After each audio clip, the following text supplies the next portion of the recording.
वालेकुम नाज़रीन कराम, मैं सलीम ईमान हूँ और हाज़िर हूँ एक नई वीडियो लेके आपके सामने। नाज़रीन कराम, ज़ेर नज़र वीडियो जो है मैं आपको जो दिखाने जा रहा हूँ, इसमें मतीउल जान साहब हैं, एक साफ़ी है हमारे नामी ग्रामी पाकिस्तान के।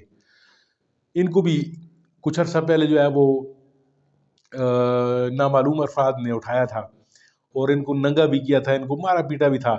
उसके बाद से ये कोई थोड़ी सी इनकी टोन में तब्दीली आई है, क्योंकि ज़ाहिर है ज़िंदा रहना तो हर एक इंसान का फ़र्ज़ है और जिस माशरे में सख्तियाँ और इब्तला हो तो वहाँ पे गुजारा भी करना पड़ता है।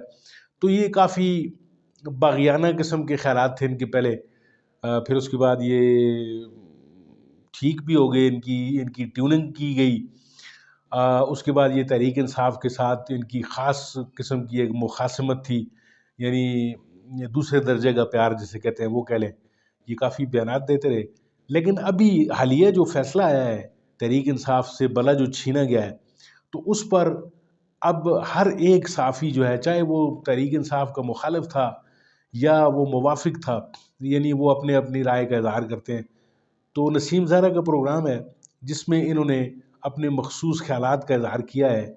आइए पहले वीडियो देखते हैं, फिर इसके ऊपर बात करते हैं। मुझे तो नसीम बहुत अफसोस हुआ कि एक सियासी जमात के अंदरूनी इंतखाबात के ऊपर chief justice of Pakistan supreme court के सरबराह और 2 सुप्रीम कोर्ट के जजेस बैठ के ये पूछ रहे थे कि आपकी सियासी जमात के आइन के अंदर क्या है कि आपका कागजात नामजदगी कैसा होता है, आपने इलेक्शन के शेड्यूल क्या था आपका। मुझे अफसोस इस वजह से हुआ कि सुप्रीम कोर्ट के जजों ने किसी सियासी जमात के आइन के ऊपर हल्फ नहीं उठाया होता और ना ही सियासी जमात के आइन का दिफा करने की कसम उठाई होती है। सुप्रीम कोर्ट के जजों को सियासी जमातों के अंदरूनी इंतखाबात के हवाले से इस हद तक जाना ही नहीं चाहिए। ये वो फैक्ट्स हैं जो कि बड़े शौक से हमारे मौजूद चीफ जस्टिस जानने की कोशिश कर रहे थे कि फैक्ट्स क्या हैं। फैक्ट्स, अगर सुप्रीम कोर्ट का चीफ जस्टिस जो है फैक्ट इकट्ठा करने बैठ जाए तो जो नीचे अदालतें हैं उनको घर भेज दें। उन्होंने क्या किया है, इलेक्शन कमीशन ने क्या किया, हाई कोर्ट ने क्या किया कि मामला सुप्रीम कोर्ट आया तो चीफ जस्टिस ऑफ पाकिस्तान बैठ के कह रहे हैं कि पहले फैक्ट बताएं क्या है। फैक्ट के ऊपर तो जाना ही नहीं चाहिए। सुप्रीम कोर्ट ऑफ पाकिस्तान का काम है कि आईने पाकिस्तान में जो आर्टिकल 17 है वो उसकी तशरीह करें और बताएं कि अगर किसी पार्टी ने इलेक्शन नहीं भी कराए या किसी एक पार्टी ने नहीं कराए तो क्या इसका मतलब ये है कि उसको इलेक्शन से आउट कर दो, उसका इलेक्शन का निशान छीन लो। ये बिल्कुल वैसे है जैसे कोई कल सुप्रीम कोर्ट का तराजू उठा के, जो इंसाफ का तराजू बाहर में लगाया हुआ है, वो उठा के फेंक दे कि हम सुप्रीम कोर्ट का ये तराजू निशान नहीं होगा। निशान एक सिंबल है, आम लोगों को राइट टू फ्रेंचाइज है, उनका वोट डालने के लिए एक फैसिलिटी है। आप पूरी पार्टी को कैसे पनिश कर सकते हैं? आप जुर्माना कर दें और ये सिर्फ बात इलेक्शन कमीशन तक रहनी चाहिए। ये सुप्रीम कोर्ट में ये मामला आना ही नहीं चाहिए नसीम। और ये जिन लोगों ने ये कानून बनाया पॉलिटिकल पार्टीज एक्ट, उन्होंने यकीनन अपने पांव पे कुल्हाड़ी मारी है सियासतदानों ने। इन्होंने अब सियासी जमातों के अंदर भी एक पॉलिटिकल इंजीनियरिंग का रास्ता खोला है। तो ये मामला नहीं आना चाहिए था। और आखिरी बात, ज्यादा से ज्यादा ये होना चाहिए था कि इलेक्शन से आप चंद महीने पहले एक सियासी जमात को पकड़ के उसके इलेक्शन को लेके बैठ गए। और मैं समझता हूं कि सुप्रीम कोर्ट को जो पॉलिटिकल पार्टीज एक्ट है या इलेक्शन एक्ट है उसको रीड इन करके एक डेडलाइन मुकर्रर कर दें कि किसी भी पार्टी को इलेक्शन से साल या 2 साल पहले बिल्कुल उसके इलेक्शन के बारे में नहीं पूछा जाएगा, ताकि वो अपनी तैयारी करें और ये रीड इन कर लें, उन्हें बता दें, डेडलाइन कर दें और ज्यादा ज्यादा उसको जुर्माना कर दें। लेकिन ये नहीं हो सकता कि किसी एक सियासी जमात को पकड़ के आप उसका जो है उसका तिया पांचा कर रहे हैं और बाकी सियासी जमातें, मैंने नहीं देखा, आपने नहीं देखा नून लीग में कैसे इलेक्शंस होते हैं। वहां पे तो देगें पकती हैं, ताजपोशी होती है, स्टेज पे एक बंदा बैठता है और वो सदर हो जाता है, चेयरमैन हो जाता है। पीपल पार्टी में कैसे इलेक्शंस होते हैं? तो क्या आज तक ऐसी स्क्रूटनी किसी दूसरी सियासी जमात की हुई है? उसको सुप्रीम कोर्ट की जजमेंट का हिस्सा बना के क्या आप सियासी जमात के आइन को तब्दील करने का भी उनको अख्तियार उनसे छीन रहे हैं?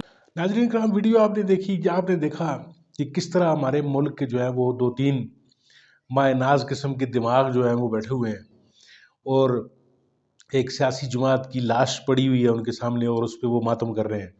नाज़रीन कराम, ये वो लोग हैं, ये हमारे किसी भी माशरे का सरमाया होते हैं, साफ़ी कह लें जिन्हें, इंटेलेक्चुअल्स कह लें, या ये बड़े इल्मी किस्म के जो दिमाग होते हैं, यही मुआशरों की राहें जो है वो मुतय्यन करते हैं।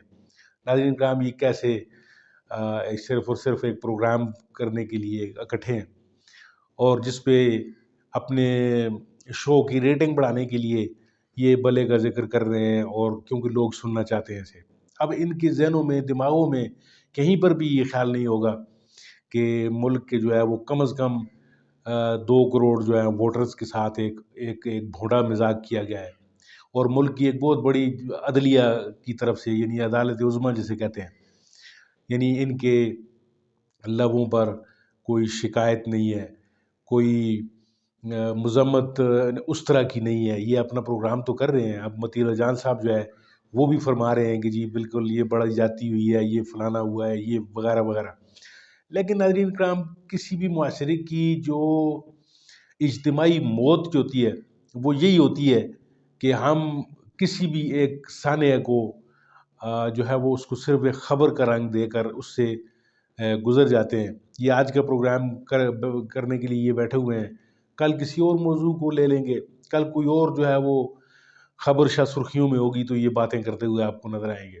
لیکن ناظرین کرام، ان کے سامنے ایک جو ہے وہ ایک سیاسی جماعت جو ہے اس کی زخم خوردہ جسم پڑا ہوا ہے، جس کو لوگ ٹھوڈے مار رہے ہیں، اور یہ لوگ جو ہیں وہ اس پہ پروگرامز کر رہے ہیں، اور بظاہر یہ تنقید آپ کو کرتے ہوئے نظر آتے ہیں قاضی کے فیصلوں پہ، لیکن ان کے اندر کوئی غیرت اور حمیت نام کی کوئی چیز نہیں ہے کہ یہ اٹھیں اور باقی لوگوں کو بھی جو ہے وہ ایک تحریک دلائیں کہ اس ظالم اور فاسق نظام کے خلاف جو ہے سب کے سب لوگ اٹھ کر کھڑے ہو جائیں. ناظرین کرام، جو زندہ معاشرے ہوتے ہیں وہ اس طرح کی جو ہے وہ روایات جو ہیں وہ برقرار رکھتے ہیں، لیکن جو معاشرے مر جاتے ہیں ان کے انٹلیکچوئلز، ان کے صحافی، ان کے قاضی، ان کے جرنیل، ان کے سیاستدان وہ بالکل اسی طرح کی حرکتیں کرتے ہیں جس طرح پاکستان میں ہمارے سیاستدان، ہمارے جرنیل، ہمارے قاضی، ہمارے صحافی، ہمارے انٹلیکچوئلز، یہ سب کے سب جو کر رہے ہیں. ناظرین کرام، اللہ سے دعا کرتے ہیں کہ ہمیں کوئی سیدھی راہ دکھائے. وہ جس طرح کہ عمران خان کہتے ہیں کہ ایاک نعبد و ایاک نستعین، یعنی اے اللہ، ہم تیری عبادت کرتے ہیں اور تجھ ہی سے مدد چاہتے ہیں. اب اللہ سے مدد ہم مانگتے ہیں کہ ہمارا یہ جو معاشرہ ہے اس میں برے کو برا کہا جائے، اور جہاں پر کچھ فیصلے جو اوپر ہی اوپر ہو رہے ہوں، کچھ لوگوں کو خوش کرنے کے لیے ہو رہے ہوں، ان فیصلوں کے خلاف اٹھ کر کھڑا ہوا جائے. نہ یہ کہ گرم اور ایئر کنڈیشن اسٹوڈیوز میں بیٹھ کر کچھ تبصرے کیے جائیں اور اس کے بعد پھر اپنے اپنے گھروں کو خوشی سے چلا جائے. ناظرین کرام، آپ کا بہت بہت شکریہ، آپ نے وقت نکالا میری ویڈیو دیکھنے کے لیے. امید ہے آپ کو میری یہ ویڈیو اچھی لگی ہوگی. اگر پسند آئی ہے تو میرے چینل کو سبسکرائب کیجیے اور میری اس ویڈیو کو لائک